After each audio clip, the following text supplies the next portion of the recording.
And not those kind of brownies. We do live in Colorado, but not everybody does that here. FYI. Anyway. Wait, what brownies?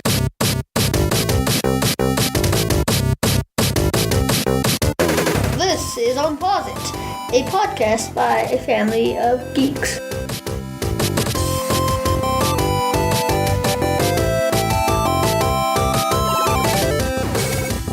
This is a re-record because, well, things happen. Technology usually runs really perfectly, and we wound up having a corrupted audio file of our Thor, but it's basically sounded like a 4-second loop of us saying something about hair and then squealing, and it was really weird.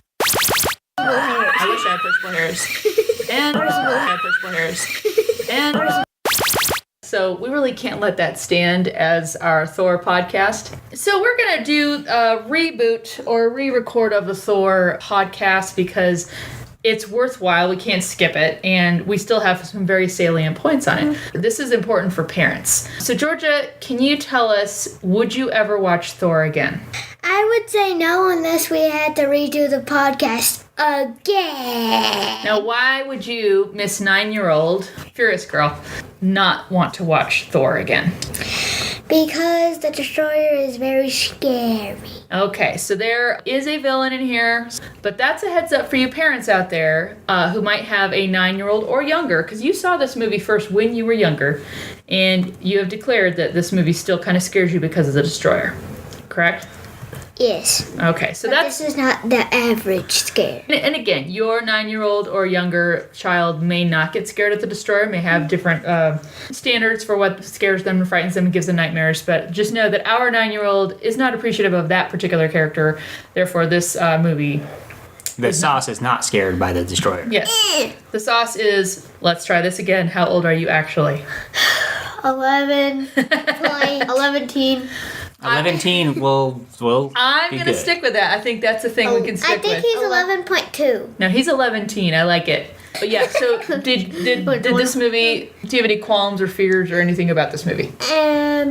Not really, no. Okay, so part of what we do out there is to prepare parents and children for if any of these movies are not going to cut it. And this one might not cut it if you are a particular age. Do you guys remember which movies we've reviewed thus far? Pepsi. I like Pepsi, but no. Hey, until they start paying us, I don't want you saying that. That's right. I think our post office box actually might accommodate a 6-pack of Pepsi. Ooh, I know. What? Iron Man 2. What about in order? What was the first one we did? Iron Man 1. And then after that? Thor. No. What was Iron Man 1? What's that? There Thank you you. go. And then Iron Man 2. And Iron Man 2. And then this podcast. Thor. And then Thor. It's a lot to ask you guys to sit here for not one, but 2 podcast recordings. So we're going to kind of fly through this. It upsets the cast. It upsets the cast. True, there you go. But not to the Destroyer level. And it actually makes sense for this to be a little shorter since one of 4 of us is they don't want to see this movie again. So let's kick into it. I'd like to hear from the Data Bites. Let's kick off with some technical specs about Thor. The technical specs. Thor released May 6th, 2011. Directed by Kenneth Branagh. Starring and introducing as these characters Chris Hemsworth as Thor, Tom Hiddleston as Loki, Anthony Hopkins as Odin, Natalie Portman as Jane Foster, who was only in one more movie after this one so far. Clark Gregg was in there, Agent Coulson was in it, a bigger role than any other movies. Mm-hmm. Except for Avengers, he had a bigger role in that one. We had Rene Russo as Frigga, some other supporting cast in there that are worth mentioning, but we're going to skip over. We wanted to go on to the director, Kenneth Branagh, having a Shakespearean background. Mm-hmm. He does great with these characters, and we were watching it, and there's probably a reason that Thor has given us the best villain so far in the MCU, which is Loki, who is villain, not so villain. Some of the best things right there. Other technical specs, it opened to $65.7 million in the opening weekend. It grossed in the United States $181 million, and worldwide was about $450 million. How does that rank up with the prior 3 movies? It's a little bit more than Hulk, a little bit less than Iron Man 2, I do believe, but worldwide. But I'm not going to compare it to those. I'm going to compare it to the third installation of Thor, the most recent Ragnarok, just to kind of go on to where this character arc has come. That movie grossed $122 million opening weekend. Wow. 312 domestic and 802 million globally. That's a lot. So it I want all their money. almost doubled its global intake of money. I mean, MCU's not hurting for money, and we're talking about this as if it's our money, whatever. But what that means is that style of movie is going to be continued to be made. Mm-hmm. And that's the only reason that I look at box office. Is we're talking about this, we're doing this podcast after The Last Jedi has kind of calmed down. It's made $1.2 billion. Right. And it's a box office bomb to some people because it's of divisiveness and some of its choices that were in there. So that was kind of the point on that one, where the third installment made almost twice as much as the first installment. Globally, anyway. So we're going to get some more of these. I think we're going to get some more Thors. Unless something happens in Avengers that we can't foresee, like Thor dying or something, which... I know we all have our speculation about that. I don't, but we're going to do that. We're going to do that in our Avengers pre-podcast, in our predictions Avengers podcast. But that's not until... May 2nd. Or something right then, because May 4th is when Infinity War comes out. May the 4th be with you. May the 4th be with you, though. That's not a Star Wars movie. I know. They kind of... Same parent company. That's right. That's right. They own the world. Coming back, if you guys are wondering, the children are actually doing not even a Star Wars or Avengers or Marvel thing, but you guys were just doing a Star Trek thing. We were all doing the May You Live Long and Prosper thing. Let's talk about Thor's superpowers. This particular hero, I'm going to kick things off with the sauce. What's a superpower? Well, everybody knows Thor. He's Thor. Yeah, you don't need to explain it. Not necessarily. Well, no, people in the movie didn't know who Thor was, which kind of... I think that's a little suspension of reality, but yes. Thor. He's Thor. So God of Thunder. Thank you. Punches people in the face and knocks them out instantly if they're mortal. What is the Dad Abides? You had a comment about that the first time we tried recording this, but the fact that he's an Asgardian. I don't remember what my comment was. I totally remember this. This is why I'm amazing. But he's an Asgardian, so he's an alien, right? If you will. But Asgardians tend to have more power because they are otherworldly beings. Right. Yes. So yeah, he's not human. He becomes human. He gets stripped of his power in this by Odin. And we're going to talk about those in favorite scenes. So he's superpower. He can, fly? He can fly with his hammer. What about you, Furious Girl? He can meow meow. Yes, which meow meow is referred to in the movie by Darcy, is one of the characters. Because Thor says, I must go get Mjolnir. And she goes, what? Meow meow? Speaking of meow meow, which again, I kind of was hoping that meow meow, the fact that she referred to it as meow meow, it's with Mjolnir, and it's actually spelled Moljnir. That didn't balance out the hatred of Destroyer for you, right? Your love of cats, it was not enough to say... No, it is, but my least favorite scene is Destroyer. My favorite scene is meow meow. Okay. So if we were to, say, have you go to the bathroom during the Destroyer battle, you would probably be okay with this. I would probably just go in my room, read a book, and take a nap. And come back. That's right. No. Just find something for your children that would take up approximately 8 minutes of movie time and then have them come back and be like, yeah, we're done. So Mjolnir is a hammer forged out of the heart of a star, right? The heart of a dying star. Ah. When I was little, well, just still am now, I secretly thought that Mjolnir had an Infinity Stone in it. Because think about it, the Destroyer killed everything, and yet, boom, boom, boom. That's cool. I think that's a solid theory. That is certainly not unreasonable. Furious Girl. This is something to add on about the Power Stone thingamabobs. Mm-hmm. For the first time, we actually see the blue thing, the blue Infinity Stone. Oh, the Tesseract? Yeah, the Tesseract. We see it in Odin's chamber. We do. That's right, because they're walking through Odin's chamber of the vault and Thor Ragnarok. And Thor, the first Thor. Well, here's some things. In the first Thor, there's also an Infinity Gauntlet. Mm-hmm. And that's the gauntlet, is basically a glove, if you will, and that goes on your wrist, and then all 6 Infinity Stones fit on it, and that's what Thanos is wielding in the trailer for Avengers Infinity War. However, if you notice, It's the wrong hand. Oh, it was good of you to But you did notice see it, that. didn't you? Yeah, that was one of the things, and it definitely comes into play in future movies. Thor sets up a lot of, lead-ins and tie-ins, and that's one thing I love, the web that they create through all the other movies. But so he wields the hammer, which nobody else really can do except Odin. We see, and then what else? He's the god of thunder. Any other superpowers that we can think of? Fly. Yes, he can fly. Sorry, and you had mentioned that too. Right. Table.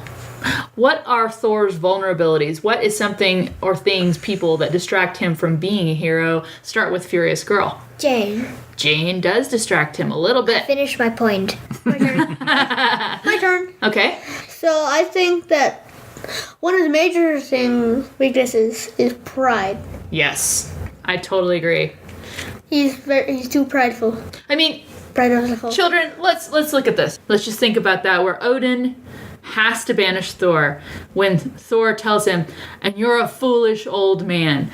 I want you to just transport yourself into a place where if you said that to the dad abides. Oh no. let's not think. I We'll would cast you out. I would run away to Grandma's house at 5,000 miles per hour. Right? I would get my bikes first and walk.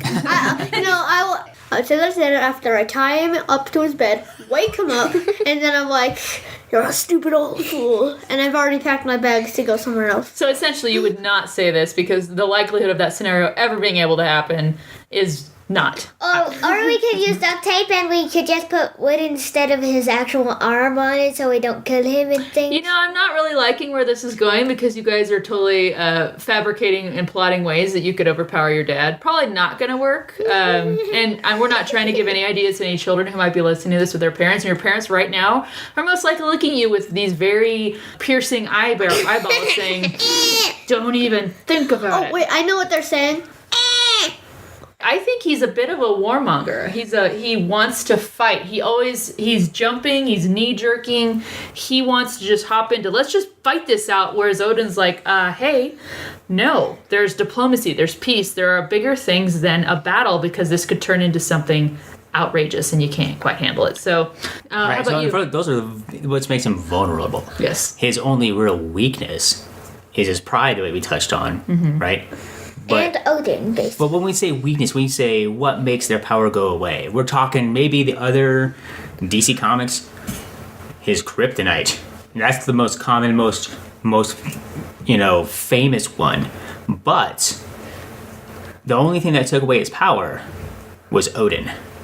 So you can't really say Odin was his weakness because he was his father trying to help him. But that was his weakness. He became a mortal man, weak, sent to Earth, and without his Thor's power, and his power was transferred to Meow Meow. I'm going to have us move to the favorite scenes then. Because we just talked about Odin being the weakness, the only weakness for Thor is that he can get his power taken away. Right, and villains last I think is good because this introduced the best villain so far.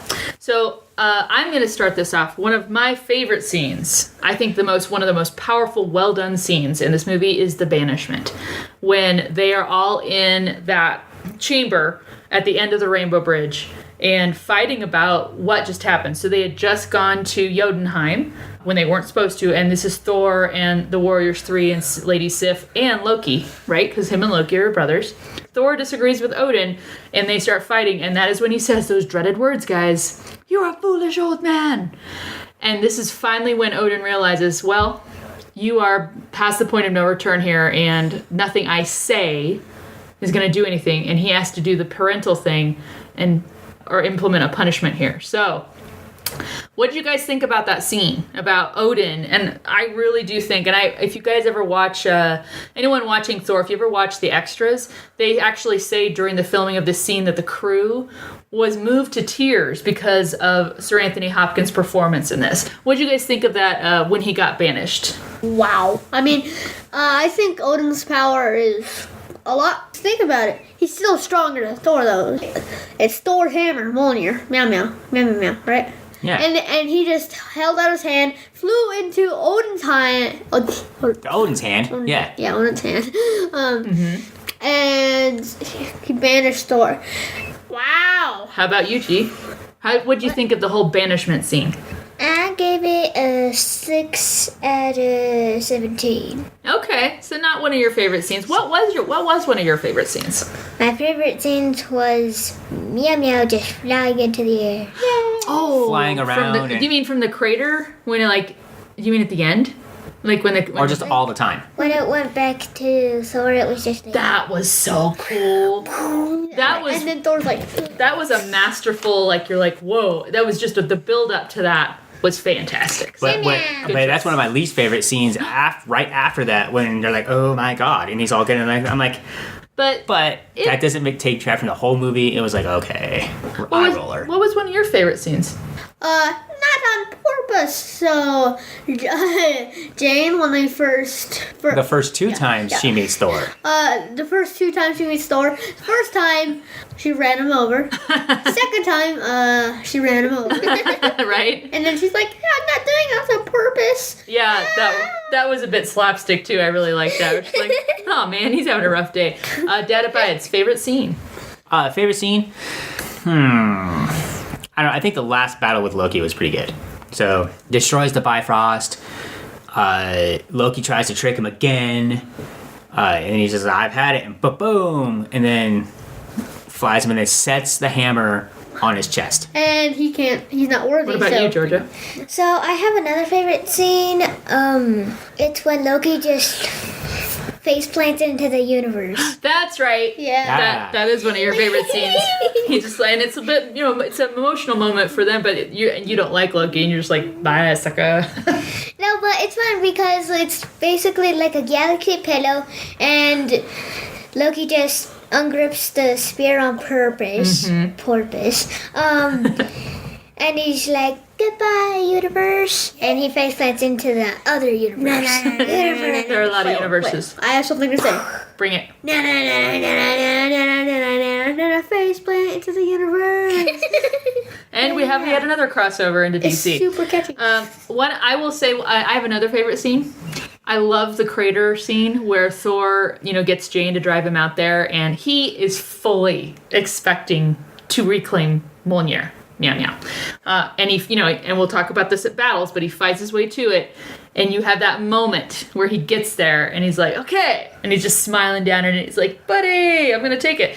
And he grabs it and he can't lift it out. And then he just tries to muscle it out. And then finally, he realizes what's happened. He sinks to his knees. And as they're cuffing him, he sees Odin's symbol appear briefly on the side of the hammer. That Odin had kind of been scripted on it when he's like, whosoever holds this hammer, if he be worthy, have the power of Thor. And I feel like in that moment, he got a message from his dad saying, no, you're not worthy yet.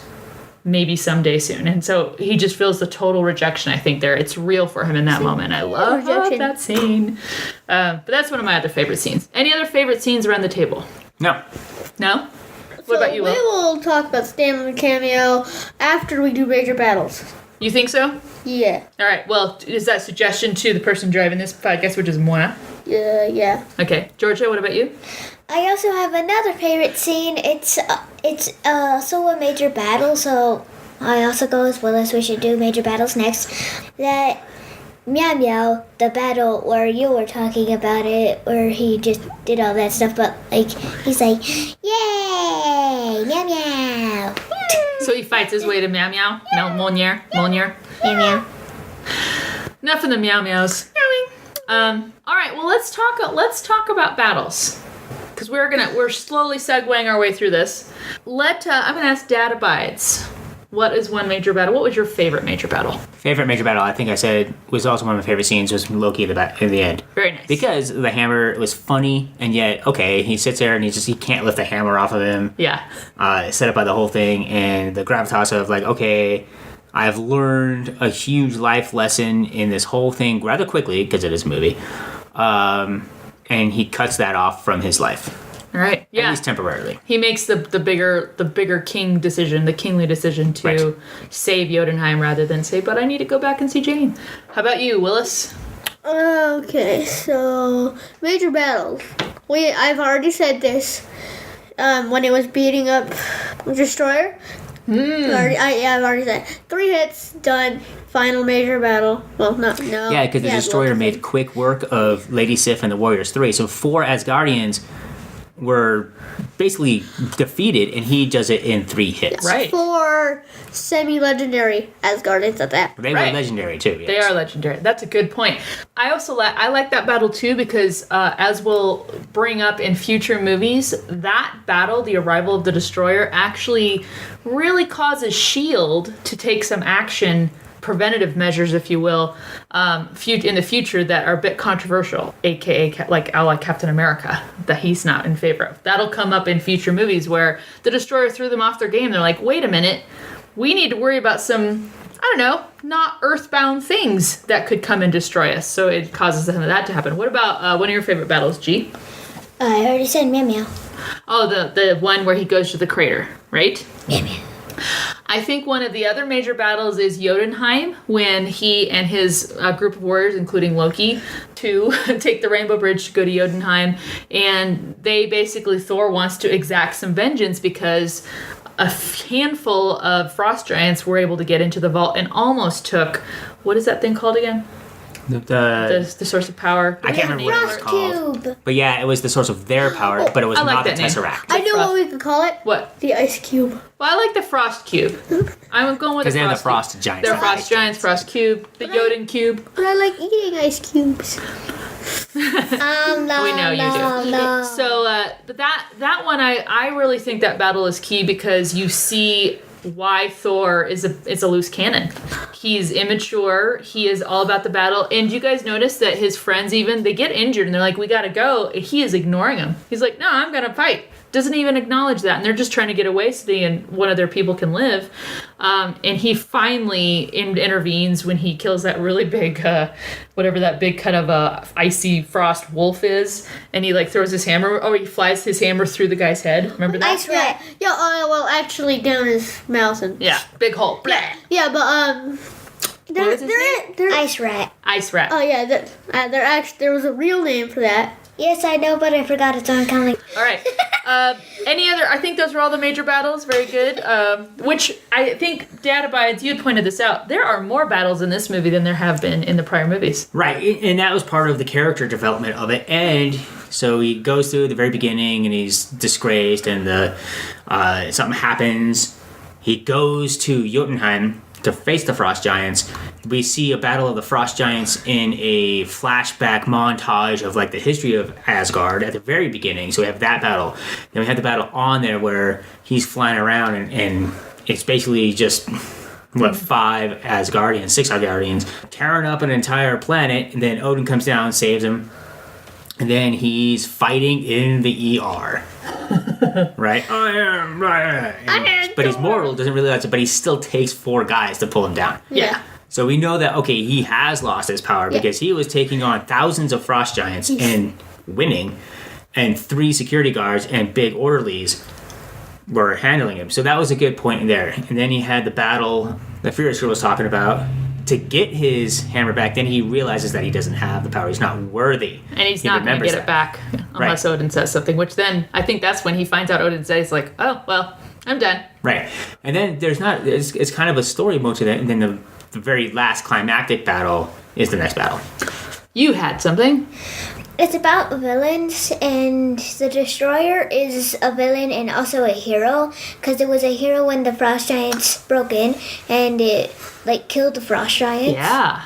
And then it went back into its state, and then the next time it came out, it was a villain. It depends on who controls it. So there you go. It's a tool. It's a robot. I really couldn't have paid you guys in chocolate or donuts or anything to make a better segue into talking about the villains of this donuts. film. Huh? I want to. He's like, well, now you had to bring up donuts. Dark dagnabbit. Yeah, let's talk about that. Well, let's talk about villains first. I know how to make a popsicle. I can make us popsicles. Oh, yes, let's go do that. That takes too long. You guys are going to get brownies later tonight at your friend's house. It's fine. I am not complaining. That's enough. Moving on to the villains.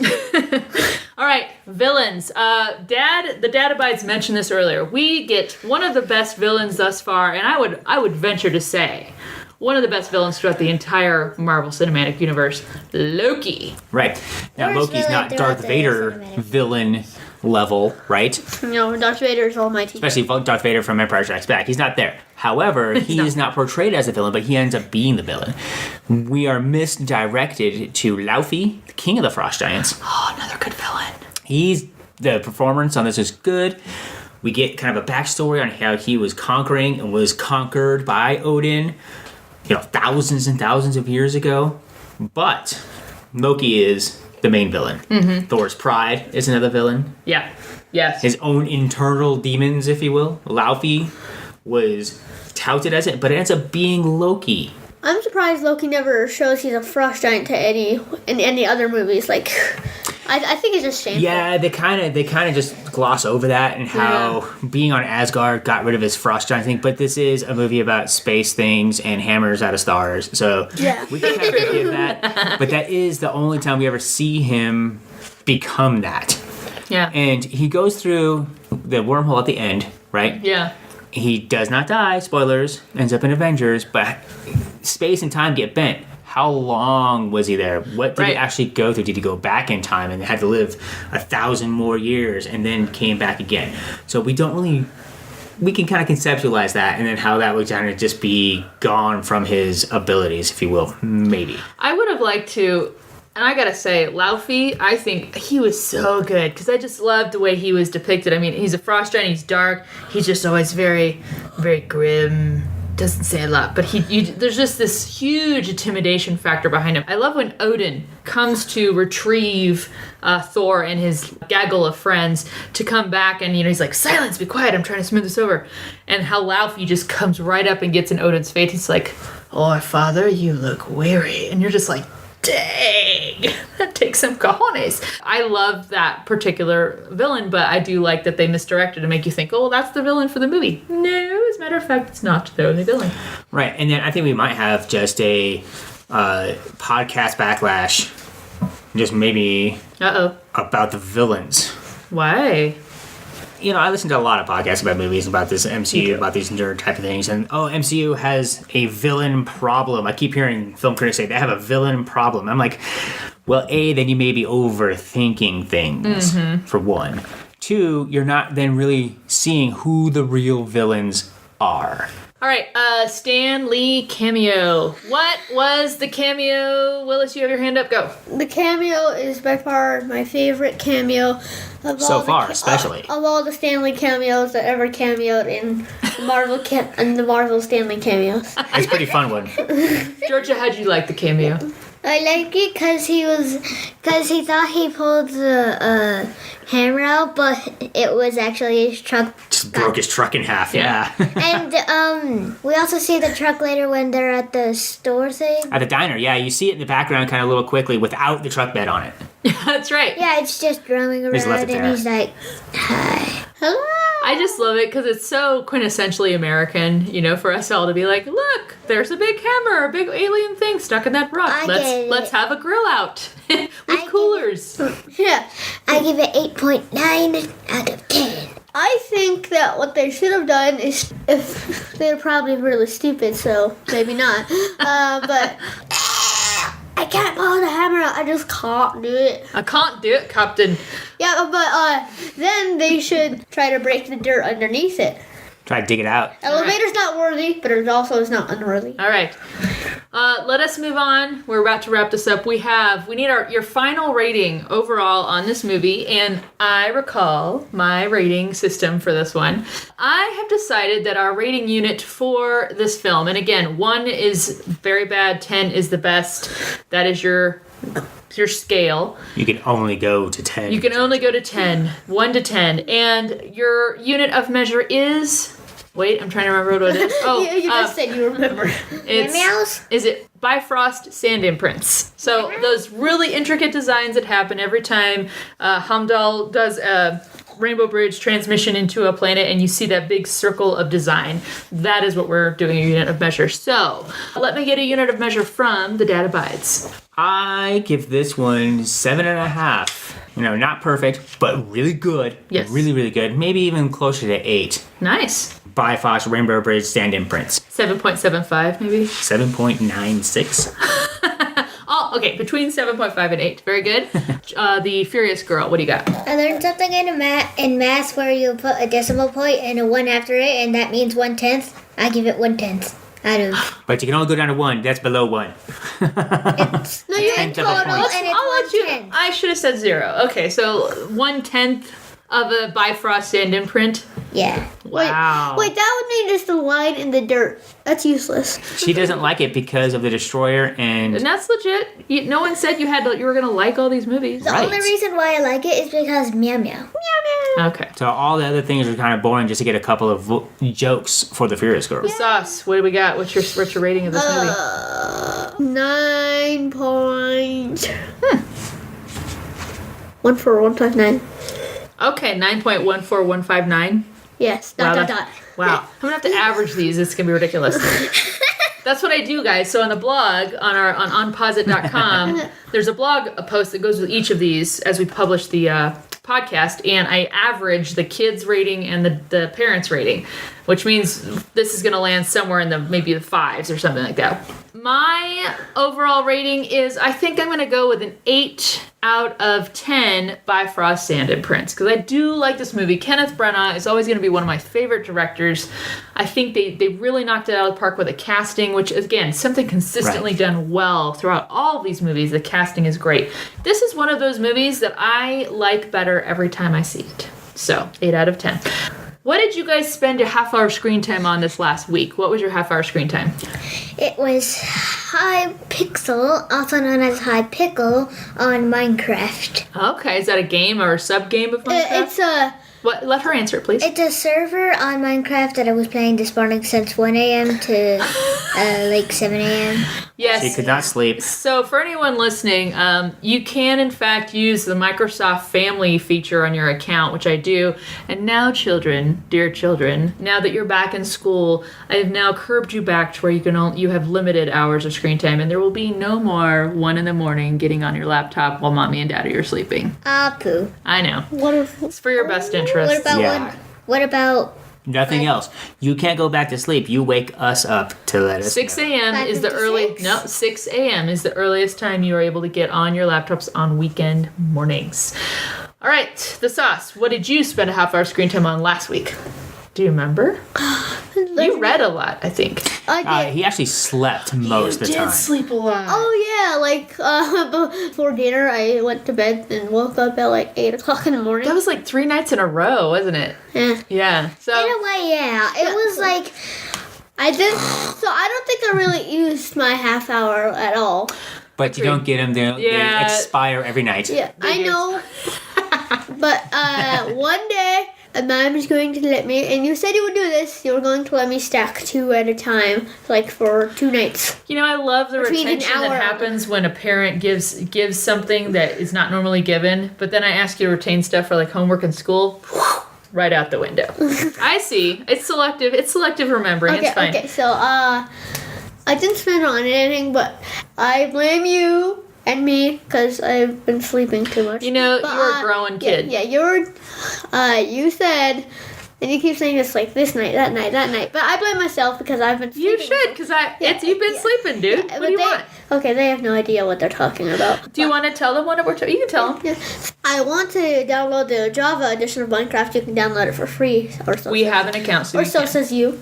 Yes, We just haven't done it yet. Yeah. haven't So done it yet. And that's going to let you do what?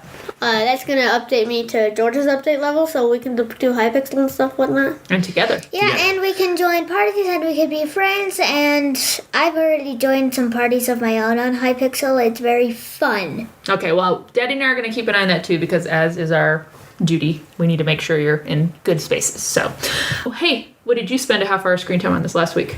I went back to work after breaking my thumb. I just worked and slept. Yeah, that took a lot out. So that was rough. And I basically spent my screen time trying to figure out what happened to the first recording of this podcast. It's gone forever. It's like Loki in the cosmos, face planting into galaxies. I don't know if we'll ever see that again. That's right. So with that, we are closing out this particular podcast of Thor. Next up is Captain America, the First Avenger. Yes, and so we will bring that to you next. And until then, have an excellent week or excellent whatever you're about to do. You're probably about to go listen to that podcast, so enjoy. And thank you for listening to this one. Follow us on Facebook, Twitter, or YouTube, and visit us at UnpauseIt.com.